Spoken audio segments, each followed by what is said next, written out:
Kings of the Universe is a fantasy anthology podcast, and as such may contain material not suitable for all audiences, so listener discretion is advised. Chapter 1: The Cupbearer. Kolvar Dawn's son sighed as he dipped his ewer into the misty river. The river lived up to its namesake, especially today. The rolling mist around it was so thick that Kolvar could hardly see his hands before they went back into the cool water. He took his ewer out of the river and poured the contents into a larger pot, smiling at his reflection. He was still young, having seen his 20th year some month ago, but the years of his labor had worn hard on his features. His copper skin had begun to sag around his brown eyes, and his black hair was beginning to gray at the temples. Still, he was mostly content with the life that the gods had given him. Reaching his ewer back into the water, he felt something brush against his arm. Confused, he dropped his ewer and reached out. Had the gods given him a small boon? Was a fish foolish enough to get close enough to be caught? He pulled the object to the shore and examined it. A basket? He said, confused. Who would send a basket down the river? Muffled crying flooded from within. Kolvar began to open the basket, but it had been sealed. "Oh, gods!" he exclaimed, jumping to his feet and running towards his hut. Producing a copper knife, he carefully cut around the bitumen, careful to make his cuts steady as to not harm the babe inside. When he had at last broken the rest of the seal off, he pushed the lid open. The crying had stopped, and the child inside was no longer afraid, but it was laughing when he saw Kolvar's face. "Hello," he stammered, gently picking the baby up and putting it into his arms. "What happened to you? Where's your mother?" he asked the now cooing baby, realizing that he would get no answers. "I guess you'll need someone to take care of you now." He smiled, rubbing his thumb along the baby's cheeks. "You'll need a name." Within an instant, the hut filled with light, and the overwhelming sense of reverence and dread washed over Kolvar. "Calmira," he gasped before bowing. "I meant no disrespect, great goddess. I did not know he was your child." He flinched, expecting some kind of blow to come from the goddess or to be destroyed outright. Her laughter caught him off guard. "No, my dear Kolvar," the goddess said motherly. Her voice was like honey. "This boy is not my child, but he is under my protection. He will be a king of kings and the most powerful man in the world." Kolvar felt a hand gently touch his shoulder. "Rise. There is no need for humility here. See me as I am." He swallowed before his gaze rose to meet the goddess. She wore a white dress of linen, golden sandals with straps that came to her knees. She held in her hand an 8-pointed star. She was as beautiful as she was terrifying. "His name shall be Feralan, and his line will unite the land against the enemy of creation. Teach him well and ensure his safety. Do this, and you will receive a ward that no other mortal has ever been given, a place in heaven itself." Kolvar smiled despite the gravity of the task given to him by the divine. "I am grateful for the offer, goddess, truly. But if this little one is meant to be a king to rule over other kings, then my shade will find satisfaction in knowing that I was the one who reared him to become what he was destined to be." His words seemed to catch the goddess by surprise, and the light in the hut grew brighter as she smiled at him. "Your humility speaks volumes of the kind of man you are, Kolvar. I will give you my blessing while you raise Feralan, and you will want for nothing. The work you do will gain the attention of King Zakar, and he will bring the boy into his service as his cupbearer. Keep him safe until the appointed time when I return to him." Kolvar nodded, content with her message. Calmira, the goddess of love and war, the queen of heaven, disappeared in an instant. Kolvar blinked as the hut returned to its usual darkness. There was no sign that the goddess had been present at all. He realized that Feralan was still swaddled on the floor, resting peacefully. "Well, my boy?" he said softly. It seems we have work to do. When Cupbearer reappeared in the heavens, the divine warmth that only the gods would know wrapped around her like a blanket. You certainly took your time down there, didn't you, sister? She gave a start, but quickly composed herself as she turned to face her brother, the sun god, Fenor. Can't a goddess simply walk amongst the mortals every now and then? You might enjoy their company a bit if you visited them more often, brother. He huffed, waving a hand dismissively. If you spent more time doing your duties instead of spending all of your time with them, you might not be such a minor deity. Cupbearer took a breath to steady her nerves. How right you are, dear brother. I will take your sibling advice to heart and spend more time working on my duties that are more becoming of a goddess such as myself, she said, tightly rolling her eyes as the sun god turned his attention to the rest of the world. I'm counting on you, Kolvar. Take care of the boy. Years later, a young man named Feralan raced his ewer from the misty river, watching the mist swirl around the calm waters, the gurgle of the ewer blocking out the sounds of the bleating goats and grazing gazelle. He loved this time of day, when the more gentle animals were out exploring the countryside while their predators still slept in their dens, waiting for their prey to wear themselves out. Pulling his ewer out of the river, he smiled as a gazelle caught sight of him and smelled the air. Where's your herd? He tentatively moved closer to the gazelle. The beast stiffened, but it did not run from the approaching elf.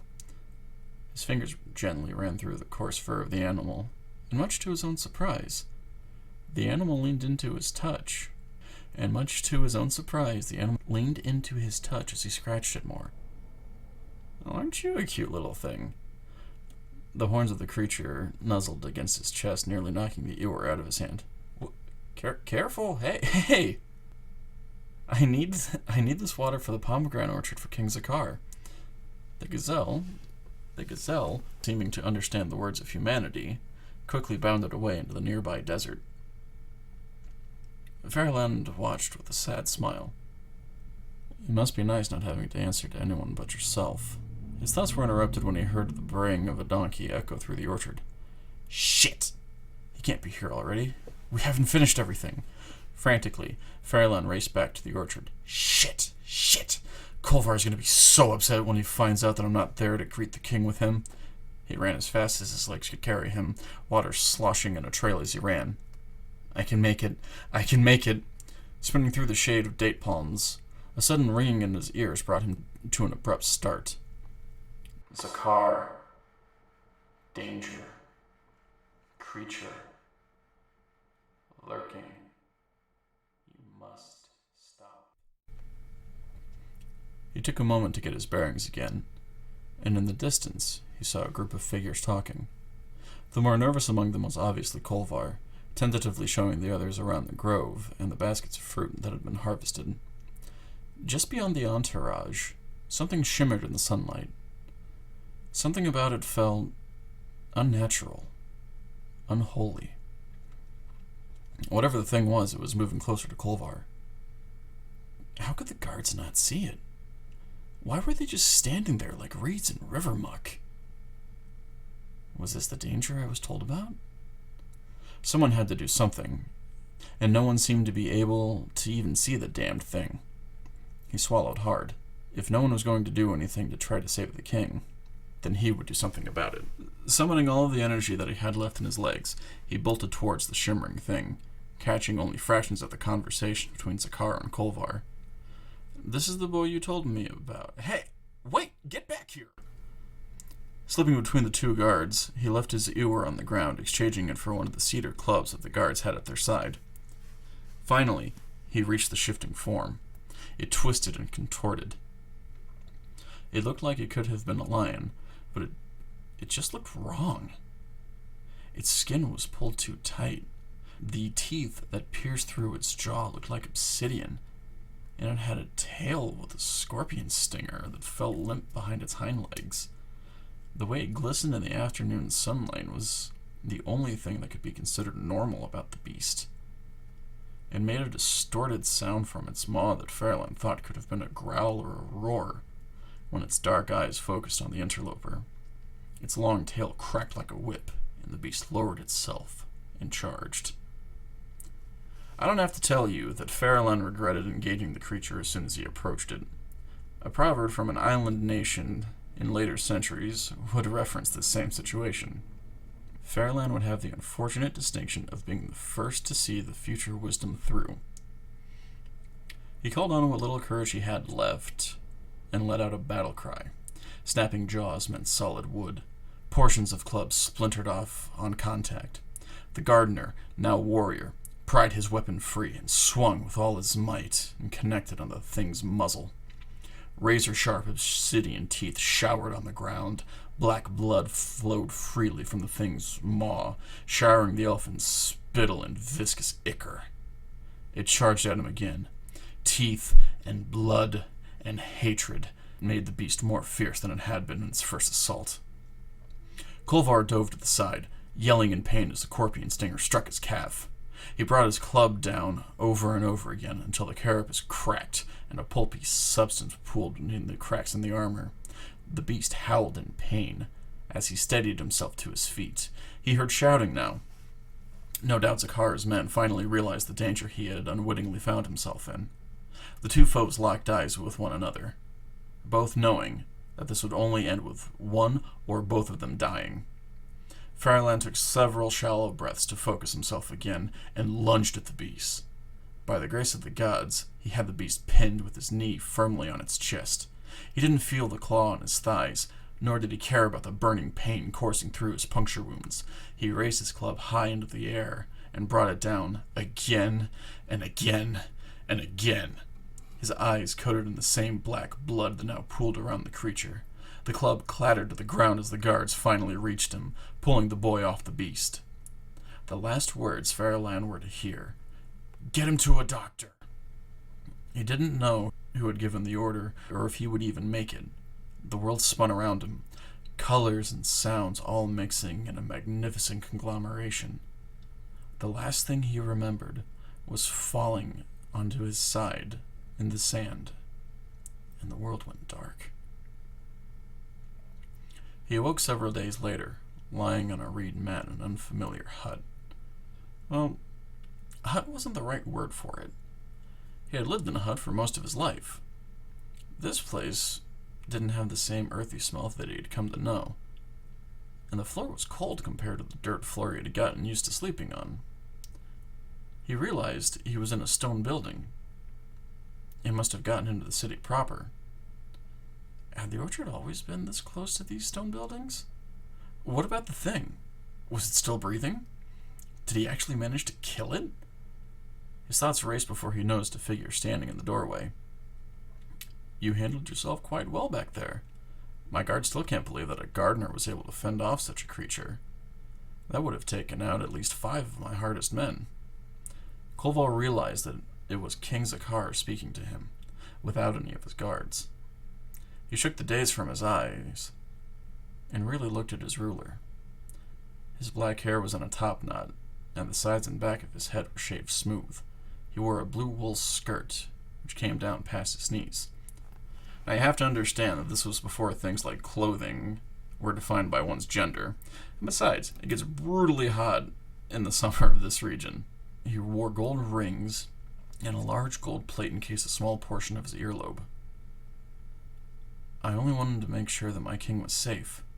I thought I saw something getting closer to your highness, and when I realized that your guards hadn't seen it yet, I had to act." Zakhar smiled, moving fully into the room now. "Thank the gods you did," he said with a smile as he studied the boy. "I haven't seen anyone fight so savagely like that for a long time. Is your birth father from the city? The way that you fight, I'd assume he must have lived in the hills."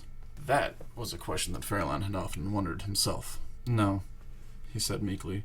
"Kolvar told me that my mother was a changeling and that she did not know my father." Zakhar nodded slowly. "The son of a priestess and a savage.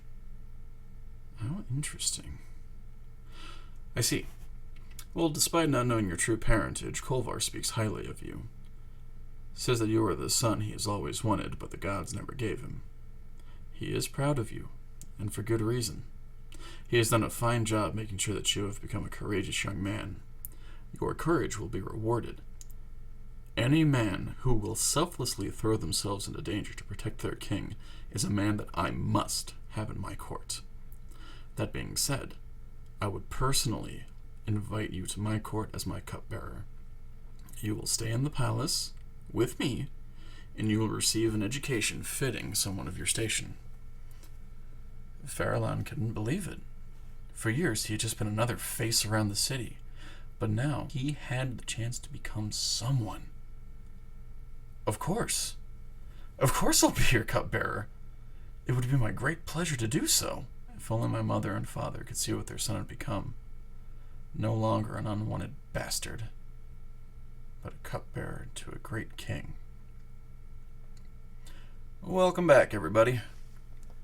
Things got a little hairy for our friend Feralan there for a second, didn't they? Well, don't worry. He's on to bigger and better things. And don't you go worrying about Kolvar. He knew that this was going to happen for some time, and he's come to terms with it. Maybe his adopted son will find a way to memorialize his father figure. Maybe he won't. Who knows? But we'll find out about that later on.